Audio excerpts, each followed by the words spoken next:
प्यारे विद्यार्थियों, बीए भाग फाइनल की कक्षा के लिए ये व्याख्यान हो रहा है और आज हम निबंधों का वर्गीकरण देखेंगे, उसके बारे में जानेंगे, समझेंगे। आज हम ये देखेंगे कि निबंध कितने प्रकार के होते हैं। निबंध कितने प्रकार के हैं यह बताना अत्यधिक कठिन कार्य है, क्योंकि जितने लेखक, जितनी उनकी मनोभूमिकाएं हैं, जैसा अभिव्यक्ति कौशल है, जितनी भाषा शैलियाँ हैं, जितनी विषय वस्तु हैं, जितने उद्देश्य हैं, उतने ही प्रकार के निबंध हो सकते हैं। क्यों? क्योंकि अलग अलग दृष्टिकोण होने से इनके भेद भी अलग अलग होते जा रहे हैं। यदि हम संक्षेप में कहें तो इनका जो वर्गीकरण है वो उनके दृष्टिकोण पर ही निर्भर करता है। अर्थात कौन व्यक्ति कैसा दृष्टिकोण लेकर के निबंधों के बारे में जानना चाहता है वो उस पर निर्भर करता है। और इस प्रकार से अनेक विद्वानों ने अपने अपने दृष्टिकोण से निबंधों का वर्गीकरण किया है, उनके भेद बताए हैं। आज हम संक्षेप में उन्हीं का अध्ययन करते हैं। सबसे पहले हम जो वर्गीकरण लेते हैं उसमें निबंधों के 5 भेद बताए गए हैं।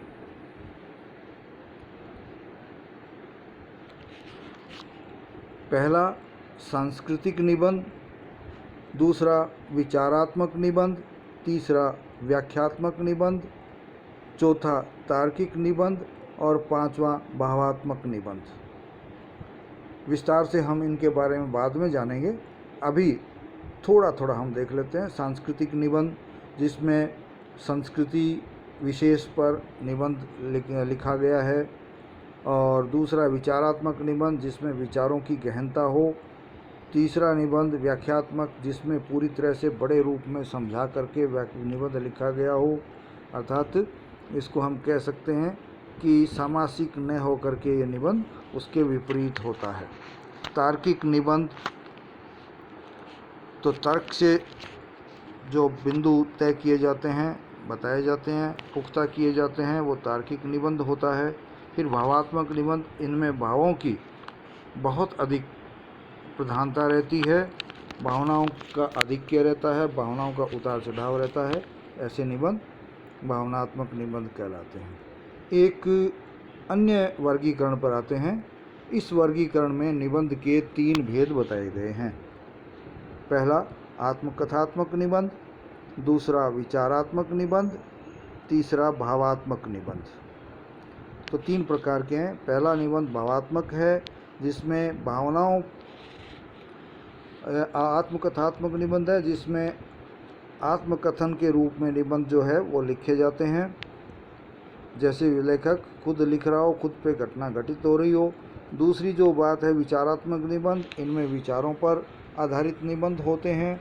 और तीसरा भावात्मक निबंध, जिसमें भावों पर निबंध रहते हैं। अब है तीसरा एक जिसे हम गै वर्गीकरण जानते हैं, गै वर्गीकरण के नाम से जानेंगे यहाँ। उसमें भी 3 भेद किए गए हैं। स्वप्न कथा रूप में निबंध, आत्मचरित के रूप में निबंध और कहानी शैली में निबंध। तो इसमें 3 तरह के हैं।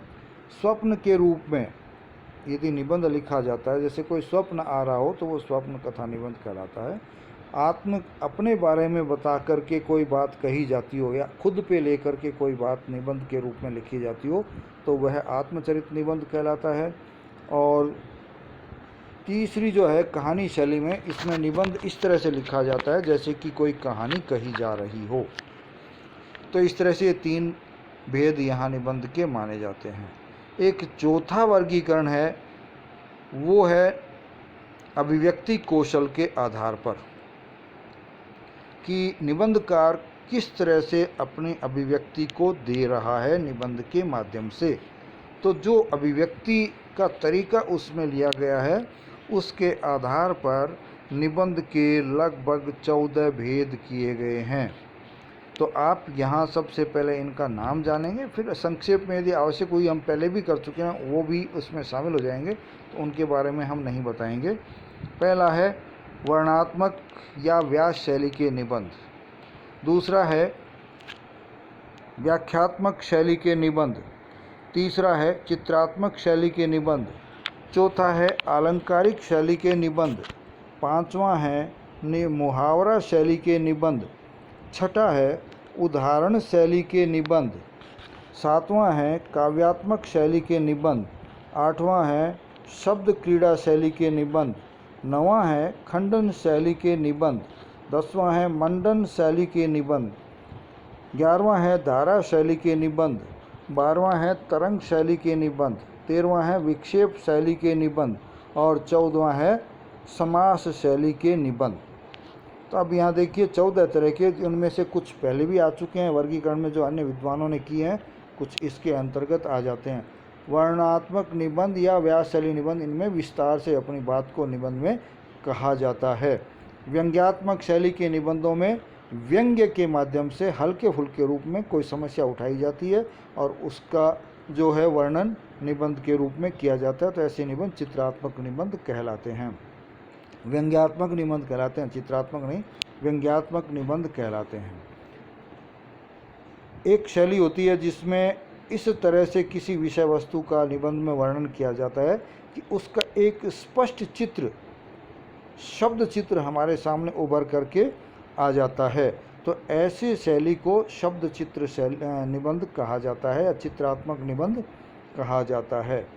चौथा है अलंकारिक निबंध। इसमें निबंध में अलंकारों का आधिक्य होता है, अलंकारों के माध्यम से या अलंकारिक शैली के माध्यम से निबंध जो है वो लिखे जाते हैं, तो ये अलंकारिक शैली के निबंध कहलाते हैं।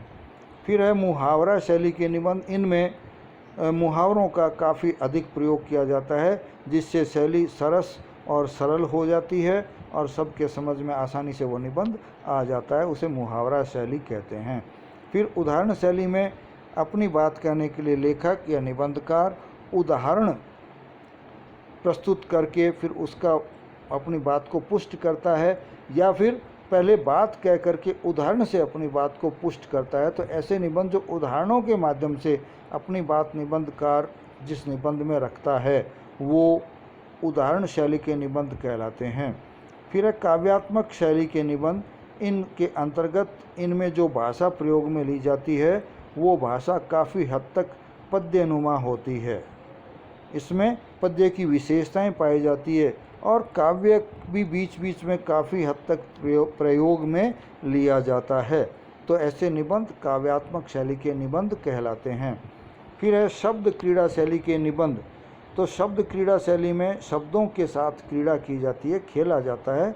शब्दों का प्रयोग करते समय लेखक काफ़ी प्रयोग करता है, निबंधकार बहुत प्रयोग करता है, नए शब्दों का प्रयोग या किस जगह पर प्रयोग किया जाना है, जहाँ नहीं होता है वहाँ भी प्रयोग। तो इस तरह से जो शब्दों के साथ एक खेल खेला जाता है, क्रीड़ा की जाती है निबंध में, तो वो ऐसे निबंध शब्द क्रीड़ा शैली के निबंध कहलाते हैं।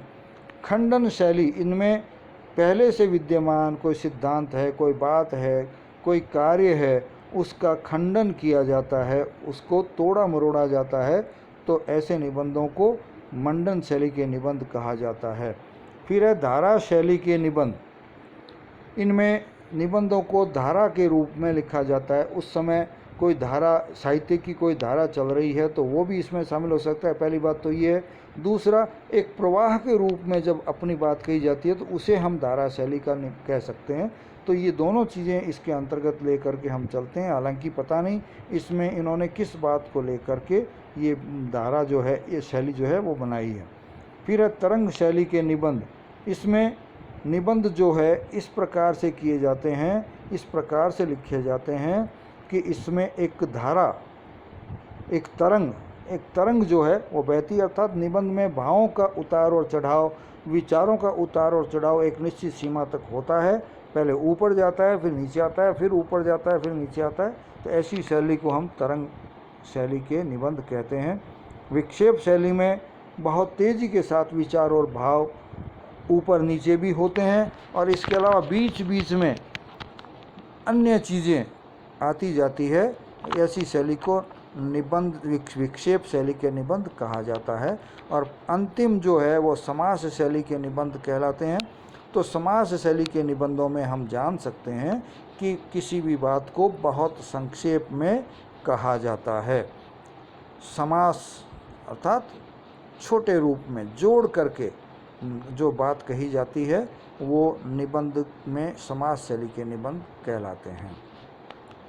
अब इन सब का विस्तार से अध्ययन हम अगली कक्षाओं में करेंगे, लेकिन अभी हमारा उद्देश्य थोड़ा बहुत इनके बारे में जानकारी प्राप्त करना है, जो हम यहाँ कर चुके हैं और आगे कुछ और भी प्राप्त कर लेते हैं। अब आते हैं भाषा शैली के आधार पर वर्गीकरण। भाषा कैसी प्रयुक्त की गई है इसके आधार पर भी निबंधों का वर्गीकरण किया गया है। प्रांजल शैली के निबंध, जिसमें शैली जो है बहुत सरल और सरस प्रयोग में ली जाती है, ऐसे निबंध प्रांजल शैली के निबंध कहलाते हैं। दूसरा अलंकारिक शैली के निबंध, जो हम ऊपर भी देख चुके हैं, अलंकारों का प्रयोग करते हुए जो निबंध लिखे जाते हैं वो अलंकारिक शैली के निबंध कहलाते हैं। प्रदर्शन में निबंधों में किसी बात विशेष को जब प्रदर्शन के तौर पे लिया जाता है तो वहाँ प्रदर्शन शैली के निबंध होते हैं।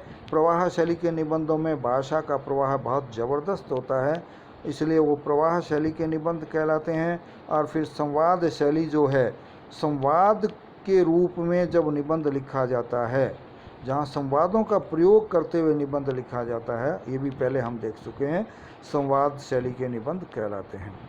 फिर जो अगला जो निबंधों का वर्गीकरण है वो चिंतन के आधार पर किया गया है कि उनमें किस तरह का चिंतन मिलता है, कितनी मात्रा में चिंतन मिलता है, कितनी मात्रा में भाव मिलते हैं, कितनी मात्रा में दोनों में संतुलन रहता है या नहीं रहता, इस आधार पर निबंधों का वर्गीकरण किया जाता है। पहला है विचारात्मक निबंध। तो विचारात्मक निबंधों में विचारों का आधिक्य होता है, जो झुकाव रहता है, पलड़े का झुकाव जो रहता है वो विचारों के आधिक्य की तरफ रहता है, तो ऐसे निबंध विचारात्मक निबंध कहलाते हैं। और जहाँ पलड़े का झुकाव भावों की तरफ रहता है वो भावात्मक निबंध कहलाते हैं। और तीसरे प्रकार के निबंध जो होते हैं वो दोनों, जिसमें संतुलन रहता है, विचार और भाव दोनों का संतुलन रहता है, तो ऐसे निबंध उभयात्मक निबंध कहलाते हैं। फिर है उद्देश्य के आधार पर निबंध। इस आधार पर भी निबंधों के 5 भेद किए गए हैं। यथा तथ्य निरूपण के निबंध, दूसरा सूचनात्मक निबंध, तीसरा शिक्षात्मक निबंध, चौथा कल्पनात्मक निबंध, पांचवा वर्णात्मक निबंध। यथा तथ्य निरूपण के निबंधों में जैसी जो चीज़ है उस तरह से प्रस्तुत लेखक यदि करता है, अर्थात सूचनात्मक रूप से निबंधों को प्रस्तुत करता है तो वो यथा तथ्य निरूपण के निबंध कहलाते हैं। सूचनात्मक निबंध में सिर्फ सूचना मात्र देने के लिहाज से जो निबंध प्रस्तुत किए जाते हैं वो सूचनात्मक निबंध कहलाते हैं। फिर शिक्षात्मक, जहाँ निबंधों के माध्यम से कोई शिक्षा देने का प्रयोग किया जाता है या कोई बात बताने के लिहाज से किया जाता है कि किसी को उससे प्रेरणा मिले, तो ऐसे निबंध शिक्षात्मक निबंध कहलाते हैं। और जिन निबंधों में कल्पना शक्ति का प्रयोग अधिक किया जाता है वो निबंध कल्पनात्मक निबंध कहलाते हैं। और वर्णात्मक निबंधों में बहुत विस्तार से अपनी विषय वस्तु का वर्णन जिन निबंधों में किया जाता है वो वर्णात्मक निबंध कहलाते हैं। अंतिम जो वर्गीकरण हम यहाँ लेंगे वो है विषय वस्तु के आधार पर निबंधों का वर्गीकरण। ये काफ़ी महत्वपूर्ण होता है। इसके अंतर्गत हम देख सकते हैं कि 10 प्रकार के निबंध माने गए हैं। पहला ऐतिहासिक निबंध, दूसरा गवेषणात्मक निबंध, तीसरा चारित्रिक निबंध, चौथा धार्मिक निबंध, पांचवा सामाजिक निबंध, छठा राजनीतिक निबंध, सातवां यात्रा संबंधी निबंध, आठवां प्रकृति संबंधी निबंध, नौवां हास्य व्यंग प्रधान निबंध और 10वां आत्मकथा रूप में निबंध। ऐतिहासिक निबंधों में पृष्ठभूमि ऐतिहासिक रहती है, जो घटनाक्रम लिया जाता है, जो विचार लिया जाता है, पीछे इतिहास से उठा करके लिया जाता है। गवेषणात्मक में कोई खोज संबंधी तथ्य जो हैं निबंध में लिया, कोई नई विषय वस्तु, नया विचार ढूंढने की कोशिश जिन निबंधों में होती है वो गवेषणात्मक निबंध कहलाते हैं। चारित्रिक निबंधों में किसी चरित्र विशेष को लिया जाता है और उससे शिक्षा ग्रहण की जाती है। या तो वह चरित्र अच्छा है तो उन अच्छाइयों को लिया जाए प्रेरित होकर के, और बुरा है तो उन बुराइयों से बचा जाए। तो इस तरह के निबंध जो है चारित्रिक निबंध कहलाते हैं। धार्मिक निबंधों में धर्म संबंधी मुद्दे उठाए जाते हैं, और सामाजिक निबंधों में समाज के जो बिंदु होते हैं, समाज की जो समस्याएं होती हैं उनको, हालांकि जितने भी भेद यहाँ मैं जहाँ तक समझता हूँ लिए हैं हमने, वो सब सामाजिक निबंधों के अंतर्गत आ जाते हैं, लेकिन सामाजिक निबंधों में विशेष तौर पर उनको लेते हैं कि समस्या विशेष को विशेष जोर दे करके जब उठाया जाता है तो वो सामाजिक निबंध कहलाता है। जहाँ राजनीतिक पृष्ठभूमि लेकर के निबंध चलता है, राजनीतिक मुद्दों को लेकर के निबंध उठाता है, वो राजनीतिक निबंध कहलाते हैं। फिर यात्रा संबंधी कई बार निबंधकार जो है यात्रा पे जाता है और वहाँ जो कुछ चीज़ उसने देखी है वो निबंध के माध्यम से हमारे सामने प्रस्तुत करता है, तो ऐसे निबंध यात्रा संबंधी या यात्रा निबंध कहलाते हैं।